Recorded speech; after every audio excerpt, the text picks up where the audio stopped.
Everyone, आज मैं explain करने वाली हूँ थंडर क्लाउड रेन स्टॉर्म का 6th एपिसोड। आज का जो एपिसोड है वो बहुत ही ज़्यादा इमोशनल एंड इंटरेस्टिंग होने वाला है। तो चलिए स्टार्ट करते हैं।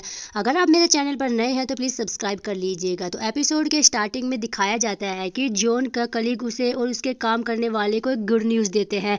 उनसे कहता है कि मिस्टर को हमारा काफ़ी अच्छा काम लगा, हमने सब ने इस प्रोजेक्ट पे काफ़ी अच्छी मेहनत की है, हमें जल्दी गुड न्यूज़ मिल जाएगी। उसकी जो लड़की होती है कलीग, वो कहती है कि क्या हमें जॉब प्रमोशन मिलेगा या हमें बोनस मिलेगा। तभी उसका एक और कलीग उन लोगों को कहता है कि हमें आज सेलिब्रेट करना चाहिए। वह सभी लोग उसकी बातों को एग्री करते हैं, लेकिन तभी उसका एक कलीग उसे कहता है कि तुम्हारा जो कजिन है वो नीचे कैफे में काम करता है, उसे भी तुम्हारे साथ बुला लो। लेकिन तभी वो लड़कियां उससे कहती है कि क्या ये जो आज काम पर नहीं आया। उनकी बात सुनने के बाद जियोंग उसे कहता है कि आज वो काम पे नहीं आया। तो वो लड़कियां उसे ताना मारती है, कहती है कि तुम तो उसके साथ रहते हो ना, तुम्हें कैसे नहीं पता।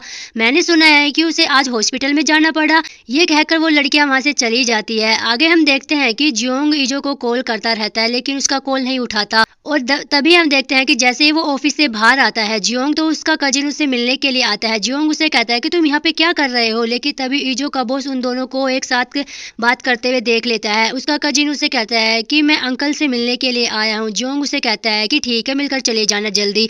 लेकिन तभी वो जाने वाला था, उसका कजिन उसे ताना मारता है। उसे कहता है क्या तुम उस बेवकूफ ईजो के साथ अभी भी मिल रहे हो, मैंने सुना है कि वो यही तुम्हारे साथ कंपनी में काम कर रहा है। जियोंग उसे कहता है कि मुझे नहीं पता, और वहां से चला जाता है गुस्से में। जैसे ही जियोंग नीचे आता है तो उसका जो ईजो का बॉस होता है वो नीचे खड़े होकर देख रहा होता है, लेकिन उसकी तरफ बिना देखे ही जियोंग वहां से गुस्से से चला जाता है। तभी उसका कजिन को रोक लेता है ईजो का बॉस। उसे कहता है कि तुम यहाँ पर क्या कर रहे हो।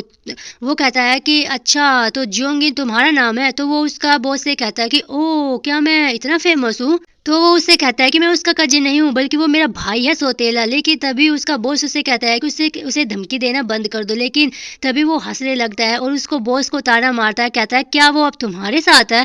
और उसे कहता है कि कितनी शर्म की बात है कि उसे अभी भी पार्टनर मिल रहे हैं, एक नया और मिल गया। उसके बॉस को ताना मारता है और उसे कहता है क्या वो तुम्हारे साथ भी चीटिंग कर रहा है। जोर जोर से हंसने लगता है। तभी वो कहता है कि जल्दी से उसको बता देता हूँ जियोंग को, क्योंकि उसको धोखा दे रहा है ना वो। उसका बॉस उसे कहता है कि मेरे साथ इस तरीके से बात करना बंद कर दो, मैं तुम्हारे साथ अच्छे से बिहेव कर रहा हूँ ना। तभी वो उससे कहता है कि अगर तुम इसके बारे में बताओगे ना, तुम्हारा सब कुछ खत्म हो जाएगा। तभी फिर वो उससे कहता है कि कुछ भी गड़बड़ नहीं होगी, क्योंकि जियोंग तो मेरी मदद कर रहा है ना इन सब में। तभी उसका भाई उसके बॉस से कहता है कि तुम्हें पता है ना कि हमारी फैमिली में बिजनेस से ऊपर कुछ भी नहीं है। वो बॉस से कहता है कि जाओ और जाके ईजो से कहो कि मेरी फैमिली के पीछे पड़ना बंद कर दो। वो ईजो के बॉस को धक्का मारकर वहां से चला जाता है। नेक्स्ट सीन में हम देखते हैं कि जियोंग हॉस्पिटल में आया होता है और डॉक्टर से बात कर रहा होता है ईजो की हेल्थ के बारे में। डॉक्टर भी उसे बताता है कि मैंने उसके सारे टेस्ट कर दिए हैं, मैंने अभी अभी उसे पेन किलर दी है, इसकी वजह से वे सो रहा है। और डॉक्टर से पूछता है जियोंग क्या उस दिन हमने जो उसकी सर्जरी कराई थी, क्या उस वजह से उसको प्रॉब्लम हो रही है। डॉक्टर उसे मना कर देता है। उसे कहता है कि मुझे नहीं लगता कि सर्जरी की वजह से उसको यह हालत हुई है। आगे हम देखते हैं कि ईजो और जियोंग उसकी गाड़ी में बैठे हुए होते हैं। ईजो उसे माफी मांगता है, उसे कुछ भी नहीं बताता और कहता है कि मुझे माफ कर देना, मैंने तुम्हें कुछ भी नहीं बताया। और जॉन उसी के बारे में सोच रहा था जो उसे डॉक्टर ने बताया था कि उसकी जब पिटाई हुई थी बहुत ज्यादा, उसी वजह से उसको तकलीफ हुई है, तुम्हें पुलिस को कॉल कर देना चाहिए। और जैसे ही जियोन और ईजो घर वापस आ जाते हैं तो वो अपने कमरे में चला जाता है। लेकिन तभी जियोन अचानक उसके कमरे में आ जाता है, उसके शर्ट को ऊपर कर उसके जख्मों को देखने लगता है। और ये देखने के बाद उसको काफी ज्यादा गुस्सा आ जाता है। उसे कहता है कि मुझे बताओ यह सब किसने किया है, आखिर तुम्हें इतनी ज्यादा चोट कैसे लगी। उसे कहता है कि मैं तुम्हें बताने ही वाला था, लेकिन जियोंग उसके ऊपर और भी ज्यादा गुस्सा हो जाता है। उसे कहता है कि मैं जो कह रहा हूँ उसका जवाब दो, यह सब तुम्हारे भाई ने किया तुम्हारे साथ। तभी वो अपनी शर्ट को नीचे कर देता है और जियोंग उससे कहता है कि वह तुम्हें पीट रहा था और सिर्फ तुमने इतना ज्यादा बुरी तरीके से मारा, तुमने वह सब होने दिया, तुम कितने ज्यादा बेवकूफ हो, तुमने ये सब करने दिया, तुम्हारा भाई कितना ज्यादा कमीना इंसान है। और जियोन उससे कहता है कि अगर तुम्हें इजाजत देते हो तो मुझे इजाजत दो, मैं उसे मार दूंगा जिस तरीके से उसने तुम्हें पीटा है उससे भी ज्यादा। लेकिन वो उससे कहता है कि मैं उसे समझता हूँ। तभी जियोन उससे कहता है क्या तभी ईजो उसे कहता है कि अभी अभी उसने अपने डैड को खोया, इसकी वजह से मैं उसके गुस्से को समझ सकता हूँ। और उसकी बातों को सुनने के बाद जियोंग जोंग उसके ऊपर गुस्सा हो जाता है, उससे कहता है कि तुमने मुझे क्यों नहीं बताया। तभी जोन उससे माफी मांगता है, उसकी हेल्प नहीं कर पाया, लेकिन ईजो उसे सॉरी बोल देता है। लेकिन तभी जोन उसे कहता है कि मैं तुम्हारे लिए कुछ भी नहीं हूँ ना। उसे कहता है कि नहीं, ऐसी बात नहीं है। जोन उसे ताना मारता है, उसे कहता है कि तुम्हें कोई भी आइडिया नहीं है कि यह सब देखकर मुझे कितनी तकलीफ हुई है। तुम्हारे साथ रिलेशनशिप स्टार्ट करना मेरे लिए इजी नहीं था, मैंने तुम्हारे लिए सब कुछ किया। उसे देखता रहता है। जोंग उसे गुस्से से ताना मारता है और कहता है तुम्हारे लिए मैं जोक हूँ क्या? आखिर तुम मेरे साथ ऐसा कैसे कर सकते हो? और वो उसे कहता है कि मैं तुम्हारी वजह से काफी ज्यादा तकलीफ में हूँ। इसके बाद यह सुनने के बाद ईजो को भी काफी ज्यादा बुरा लगता है और वो रोने लगता है। लेकिन तभी उससे कहता है कि चलो ब्रेकअप कर लेते हैं। जोंग उसे कहता है तुम्हें पता है तुम क्या कह रहे हो? ईजो उसे कहता है कि हाँ मुझे पता है। लेकिन तभी जोंग उसे गुस्से से कहता है कि आखिर तुम इसमें ब्रेकअप की बात क्यों ला रहे हो बीच में? आखिर इसकी वजह क्या, किसकी वजह से, या क्या तुम्हें मेरे साथ खेलने में मजा आ रहा है? वो उसे कहता है कि ऐसी बात नहीं है। जोंग हंसने लगता है, उसे कहता है कि तुम्हें बहुत ही ज्यादा मजा आता होगा ना मेरे साथ ऐसे खेलने में और मुझे इस तरीके से कंट्रोल करने में। उसे यह समझाने लगता है। लेकिन तभी जोन उसे कहता है कि तुम कब से यह सब प्लान कर रहे थे मेरे साथ? लेकिन तभी वो उसके ऊपर और भी ज्यादा गुस्सा होने लगता है। उसे कहता है कि मैं तुमसे अभी अभी कह रहा हूँ, तुम्हें जिसने तकलीफ दी है उससे बहुत तुम्हारा रिवेंज लेने के लिए मैं तैयार हूँ और तुम उसकी वजह से मुझे हर्ट कर रहे हो। और फिर जियोंग उससे यह भी कहता है कि चलो ब्रेकअप, तुम्हें ब्रेकअप चाहिए ना? तभी ईजो कहता है कि वो जानता है कि मैं तुम्हारे साथ रहता हूँ। जियोंग उसे कहता है तो फिर क्या? तो वो कहता है कि तुम्हें तो ये बात समझ नहीं आ रही है कि मैं तुम्हें पसंद करता हूँ, और उसे ताना मारता है और उसे कहता है कि मैंने तुमसे पहले भी कहा था कि यह एक तरफा प्यार है। जोन गुस्से से ताना मारता है, उसे कहता है कि तुम्हें क्या लगता है ऐसी बातें करके तुम मुझे दुख पहुंचा सकते हो? और उसे कहता है कि मुझे बस उसे खत्म करना है, मुझे बस यही करना है। और वो काफी ज्यादा गुस्सा आ जाता है और जोर जोर से जितनी भी चीजें रखी थी फेंकने लगता है। और ईजो उसे कंट्रोल करने की कोशिश करता है, लेकिन जोंग भी उसे कंट्रोल नहीं हो पाता और जोर जोर से उसकी चीजों को फेंकने लगता है। और फिर ईजो उसको हक कर लेता है और रोने लगता है। उसे कहता है कि ऐसा मत करो, प्लीज रुक जाओ। और उसे कहता है कि अगर मैं तुम्हारे साथ रहा तो तुम ऐसे ही हर्ट होते रहोगे। उसे तभी जोंग उसे कहता है कि मैं सब इससे हर्ट नहीं होऊंगा, मैं बस अपना गुस्सा जाहिर कर रहा हूँ। लेकिन तभी ईजो उसे कहता है कि इन सब में मैं ही ज्यादा से ज्यादा हर्ट हो रहा हूँ, मुझे माफ कर दो। जोर जोर से रोने लगता है। वो बहुत ही ज्यादा इमोशनल सीन रहता है और वो उसने अपना सारा ब्लेम अपने ऊपर ले लिया था जो उसके डैड के साथ हुआ और अभी जोंग के साथ हो रहा है। आगे उसे कहता है कि मैं जिसे भी प्यार करता हूँ उसके साथ ऐसा ही होता है। जोंग भी इमोशनल हो जाता है, उसे कहता है कि तुम नहीं जा रहे हो ना? और ईजो उसे कहता है कि तुमने फिर तुम्हारे डैड को बहुत ज्यादा साथ दिया, अब तुम मुझे क्यों छोड़कर जा रहे हो? लेकिन ईजो उससे माफी मांगता है और उसे कहता है कि शायद मैं ज्यादा रेडी हो गया था क्योंकि मैं तुम्हें पसंद करता हूँ, यह सब मेरी ही गलती। लेकिन वो उसको समझाने की कोशिश करता है कि सब उसकी वजह से नहीं हुआ है, वो अपने आप को गलत समझ रहा है, आगे जो कुछ भी होगा उसके साथ ही रहेगा। उसे ये बात प्रॉमिस करता है, लेकिन उसे कहता है कि उसे काफी ज्यादा तकलीफ हो रही है, चलो ब्रेकअप कर लेते हैं। और यह जोर जोर से रोने लगता है और इसकी वजह से जियोंग को भी काफी ज्यादा तकलीफ हो रही थी। और बाद में वो अपने दोस्त के साथ ड्रिंक करने चला जाता है। उसका दोस्त उसे कहता है कि तुम काफी ज्यादा ड्रिंक कर रहे हो, इसको बंद करो। वो रुकता ही नहीं है। तभी वहां पर उसका सौतेला भाई आ जाता है, वो उसे ताना मारता है और कहता है क्या तुम मेरी वजह से पी रहे हो? जियोंग उसे गुस्से से देखता है और कहता है कि चलो स्मोक करने के लिए बाहर चलते हैं। और जैसे ही वो दोनों स्मोक करने के लिए बाहर जाते हैं तो जॉन उसे अपनी सिगरेट दे देता है और सिगरेट जलाने के लिए जैसे ही वो उसकी तरफ मुड़ता है तो उसको मार देता है, उसको पीटता है अच्छे खासे तरीके से। उसको बहुत ज्यादा गुस्सा आता है। उसका भाई उसे कहता है तुम ये क्या कर रहे हो? और जोंग उसे और भी ज्यादा हर्ट करने लगता है। लेकिन तभी उसका दोस्त वहां पर आ जाता है, उसे वहां से रोक देता है। उसे कहता है कि तुम क्या कर रहे हो? उसका भाई भी खड़े होकर उसे कहता है कि तुम्हें क्या हो गया है, बेवकूफ हो, तुम पागल हो गए हो क्या? जॉन उसे कहता है कि मैंने तुम्हारे साथ जो किया वो उससे ज्यादा कुछ भी नहीं है जो तुमने ईजो के साथ किया है।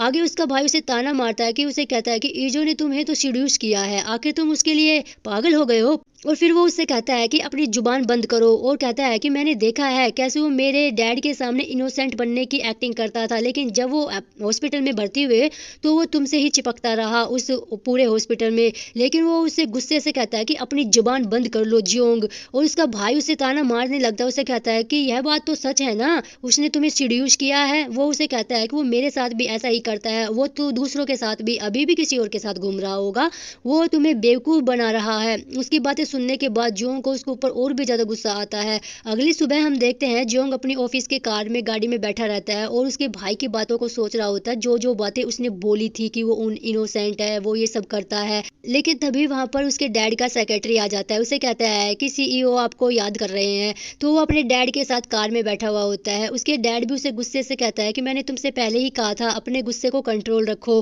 वरना सब कुछ बर्बाद कर दोगे, जिससे पहले तुम कंपनी ज्वाइन कर लो।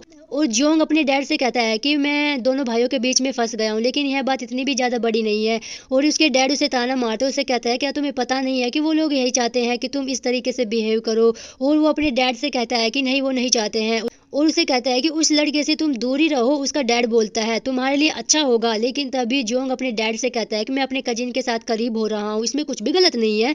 लेकिन तभी उसके डैड उसे कहता है कि उससे दूर रहो, मुझे पता है कि वो तुम्हें अपने जाल में फंसा रहा है। उसके डैड उसे कहते हैं कि मुझे पता है कि उसके लिए तुम्हारा भी प्लान मौजूद है और उसे तुम्हारी कोई ना कोई तो वीकनेस पता होगी ना। लेकिन वो अपने डैड से कहता है कि वो मेरी वीकनेस नहीं है और अपने डैड से ये कहता है कि मुझे कुछ भी नहीं कहना और इसके बारे में मुझे और कुछ बात नहीं करनी। और वो गाड़ी से उतर कर वहां से जाने लगता है। लेकिन तभी उसके डैड भी गाड़ी से उतर कर और गुस्सा करने लगते हैं और वो कहता है कि सब तुम्हारे लिए होने वाला है, बल्कि अगर तुम ये सब बंद कर दोगे तो तुम्हारे लिए अच्छा होगा। जोंग अपने डैड पर गुस्सा आता है और उसे कहता है कि आपको उसको हर्ट करने की जरूरत नहीं है, आप उससे दूर ही रहेंगे, इसके करीब जाने की हिम्मत भी मत करना। और ये बात सुनकर उसके डैड को गुस्सा आता है और उसको एक थप्पड़ मारता है खिंचा के। उसे कहता है कि बेवकूफ मत बनो। और आगे हम देखते हैं कि जोंग अपने घर पर वापस आ जाता है और देखता है कि ईजो सोफे पर बैठा हुआ है। उसे देखने के बाद वो कहता है कि मैं तुम्हारे लिए ही वेट कर रहा था ताकि तुम्हें मैं बाय बोल सकूं। लेकिन तभी वह उसके चेहरे पर चोट देखकर उसके कहता है कि क्या हुआ है तुम्हारे फेस पर, क्या तुमने किसी के साथ झगड़ा किया है। लेकिन तभी जोंग उससे कहता है कि तुमने मुझे डेट किया, यह बात तुम्हारे लिए अच्छी नहीं है। और उसे कहता है कि तुम ये क्या बात कर रहे हो। जोंग उसे कहता है कि मुझे जवाब दो। लेकिन वो उसे कहता है कि तुम्हारे साथ मैं बहुत ज्यादा खुश था, जितना मैं पहले कभी नहीं था। उसकी बातें के सुनने के बाद जोंग भी इमोशनल हो जाता है। उसे कहता है कि मैं बस यही सुनना चाहता था। और जोंग उसे कहता है कि अब मैं तैयार हूँ तुम्हारे साथ बहुत ज्यादा लंबे समय तक रहने के लिए। तो उससे पूछता है क्या तुम रहना चाहते हो। तो वो अपना हाथ छुड़ा लेता है। उससे कहता है कि तुम्हारे लिए मैं कुछ भी कर सकता हूँ, तुम वही करो जो तुम्हें पसंद हो। लेकिन ईजो उसे कहता है कि मैं तुम्हारी वीकनेस नहीं बनना चाहता हूँ। लेकिन ईजो उसे कहता है कि यह कहना बंद कर दो कि तुम मेरी कमजोरी हो, तुम्हारे लिए सभी मैं मुसीबत सहने के लिए तैयार हूँ। उसकी बातें सुनने के बाद ईजो इमोशनल हो जाता है और उसे कहता है कि मैं तुम्हारे लिए पूरी तरीके से समर्पित हो चुका हूँ। लेकिन उसकी बातों को काटते हुए उसे कहता है कि जोंग तुम्हारा फ्यूचर बहुत ही ज्यादा ब्राइट है। और जोंग उसे गुस्से से कहता है कि मुझे वैसा फ्यूचर नहीं चाहिए, मैं तुम्हारे साथ ये फ्यूचर देख रहा हूँ, मुझे जवाब दो। लेकिन उससे कहता है कि मैं वैसा नहीं हूँ जैसे तुम मुझे सोच रहे हो, मैं तुम्हें कुछ बताना चाहता था लेकिन बता नहीं पाया। जोंग उसे कहता है कि वो क्या बात है। उससे कहता है कि तुम यह सोचो कि मैं तुमसे झूठ बोल रहा हूँ। जोन उससे कहता है कि मुझे पता है। उसे कहता है कि तुम्हें क्या पता है। जोन उसे कहता है कि मुझे पता है कि तुम अपने भाई के साथ भी सो चुके हो। और वो इमोशनल हो जाता है ये सुनकर। उसे कहता है कि मुझे परवाह नहीं है कि यह बात तुम अपने भाई के साथ सोए हो या हॉस्पिटल में कहीं भी या किसी और के साथ, मुझे इस चीज से कोई भी फर्क नहीं पड़ता, तो आखिर तुम ऐसे बिहेव क्यों कर रहे हो। लेकिन उसकी बातें सुनने के बाद ईजो को काफी ज्यादा गुस्सा आने लगता है और वहां से जाने लगता है। और वो वहां से जाने लगता है। लेकिन जोंग उसे कहता है कि रुको। वो उसकी बात नहीं सुनता और जाने लगता है। तभी वो उसको धमकी देता है, अगर तुम यहाँ से गए तो हमारा अभी ब्रेकअप हो जाएगा। और चिल्लाने लगता है, सब कुछ खत्म हो जाएगा। पर वो सुनता ही नहीं है, वो वहां से चला जाता है, जिसकी वजह से जोंग का तो इमोशनल ब्रेकडाउन हो जाता है। अगली सुबह हम देखते हैं कि जोंग उसके कैफे में आता है। उसके बॉस से कहता है क्या तुम्हें ईजो का पता है वो कहाँ पर है। लेकिन उसका बॉस मना कर देता है। जोंग उसे ताना मारता है, उसे कहता है तुम्हें नहीं पता वो तुम्हारे घर पर है। उसका बॉस उसे कहता है कि हाँ मैं चाहता तो यही था पर वो मेरे घर पर नहीं है। जोंग उसको धमकी देता है। उसे कहता है कि मैं तुम्हारे खिलाफ पुलिस में कंप्लेंट कर दूंगा, सब कुछ सामने आ जाएगा। तो तभी ईजो उसे माफी मांगता है। उसे कहता है कि मुझे माफ कर दो, मैं ज्यादा बोल गया। जब से वो मुझे छोड़कर गया है मैं पागल सा हो गया हूँ, इसलिए मुझे लगा है कि वो तुम्हारे घर पर ही होगा तुम्हारे साथ, इसलिए मैं कुछ भी बातें करने लगा हूँ। लेकिन वो उससे कहता है कि मैं उससे फोर्स नहीं करूंगा मेरे साथ रहने में, बस मुझे बताओ कि वो कहाँ पर है। उसका बॉस उसे कहता है कि आओ चलो बाहर बैठ कर बात करते हैं। आगे हम देखते हैं कि वो दोनों बैठे हुए होते हैं। और बॉस उससे कहता है कि तुम उसके लिए कितने सीरियस हो। तो जोंग उससे कहता है कि तुम्हारा मतलब क्या है। उसका बॉस उसे कहता है कि बताओ तुमने उसको ही क्यों चुना तुम्हारे पार्टनर के रूप में। तो जोंग उसे कहता है कि किसी को जानने के लिए उसकी कोई रीजन की जरूरत नहीं होती। तभी उसका बॉस उसे ताना मारता है। उसे कहता है तुम्हें पता है कि यह बात उसे हर्ट कर सकती है। जोंग उसके बॉस से कहता है कि मैंने उसे प्रॉमिस किया कि चाहे जो भी हो जाए मैं हमेशा उसके साथ ही रहूंगा। लेकिन उसका बॉस उसे कहता है कि नहीं तुम ऐसा नहीं कर सकते हो, तुम्हारे पास बहुत सारी चीजें हैं जिसे तुम्हें प्रोटेक्ट करना है, तो भूल जाओ। और उसका बॉस वहां से जाने लगता है। लेकिन तभी जोंग अपना कार्ड उसे दे देता है। उसे कहता है कि अगर तुम्हें कहीं भी मिले तो प्लीज मुझे कांटेक्ट करके बता देना। और उसको प्लीज भी बोलता है और उसका बॉस उस कार्ड को ले लेता है। लेकिन तभी वो कंपनी से बाहर आ जाता है। तो जैसे ही वो बाहर आता है तो उसके डैड का सेक्रेटरी उसे रोक लेता है। उसे कहता है कि मुझे तुमसे कुछ बात करनी है। लेकिन वो उसे ताना मारता है, कहता है क्या मेरे डैड ने तुम्हें पीछे लगाया है मेरे पीछे तुम मेरी जासूसी करने के लिए। तो उसके डैड का सेक्रेटरी उसे कहता है कि तुम्हें कुछ बताना है। और वो सेक्रेटरी उसे कहता है कि तुम्हारे डैड चाहते हैं कि तुम कंपनी के डायरेक्टर बन जाओ ताकि फ्यूचर में तुम्हें कंपनी का काम करने में आसानी हो। उसकी बातें सुनने के बाद जोंग को फिर से ईजो की याद आ जाती है। उसने कहा था कि तुम्हारा फ्यूचर काफ़ी ज़्यादा ब्राइट है और उसकी कमजोरी नहीं बनना चाहता है, और उसके डैड ने भी उसे यही कहा था कि किसी भी कमजोरी के लिए जगह नहीं है उसके फ्यूचर में। तभी जोंग को उसके सेक्रेटरी से कहता है कि तुम ईजो से मिले थे ना, तो उसके ऊपर गुस्सा होने लगता है। उसे कहता है कि मैं तुमसे पूछ रहा हूँ तुम उससे मिले थे तो, लेकिन उसका सेक्रेटरी उससे माफी मांगता है। उससे कहता है कि मुझे माफ कर देना, मैं कुछ भी नहीं बता सकता हूँ। और ये बात सुनने के बाद जोंग को बहुत ज्यादा गुस्सा आता है। उसे कहता है कि तुम्हारा क्या मतलब है, मुझे बताओ। उसका सेक्रेटरी उसे कहता है कि ऐसे बिहेव मत करो, हम कंपनी में हैं। और वो बताता है कि मैं कई सालों से आपकी फैमिली के साथ हूँ और मैं लॉयल रहा हूँ, इसलिए तुम्हारे डैड ने मुझे कहा था कि उसे कुछ पैसे दे दो। जोंग उसे कहता है कि उसने यह ले लिए, तो उसका सेक्रेटरी उसे हाँ बोल देता है और कहता है कि कहा था मैंने जो उसके पैसे दिए थे वो एक सर्टिफिकेशन के लिए थे जो उसने एक्सेप्ट कर लिए है। जब मैंने पहले उसके साथ बातचीत की थी पहले पैसों के बारे में, तो उसने कहा था कि इसके बारे में मैं सोचूंगा। कुछ दिन पहले ही मैंने उससे कॉल किया था, वह मान गया था पैसे लेने के लिए। लेकिन जब जियोंग हंसने लगता है ये सुनकर, उसे कहता है कि तुम बहुत ही दिनों से उसमें टच में हो, लगता है तुम दोनों ही एक दूसरे के टच में हो। तो जियोंग उसे ताना मारता है। उसे कहता है कि उसने मुझसे भी बहुत सारे पैसे मिल सकते थे, लेकिन फिर भी उसने इतना ज़्यादा कठिन रास्ता अपनाया खुद के लिए। तब उसका सेक्रेटरी उसे कहता है कि शायद तुम मेरी बात समझ नहीं पा रहे हो, मैंने उसे जो पैसे दिए थे वो क्लियर सेटलमेंट था। अगर तुम उसके साथ रिलेशनशिप रखते तो तुम दोनों को कोई भी फायदा नहीं होता। लेकिन तभी उसकी बात को काटते हुए उसे कहता है कि यहाँ से चले जाओ। उसका सेक्रेटरी वहां से चला जाता है।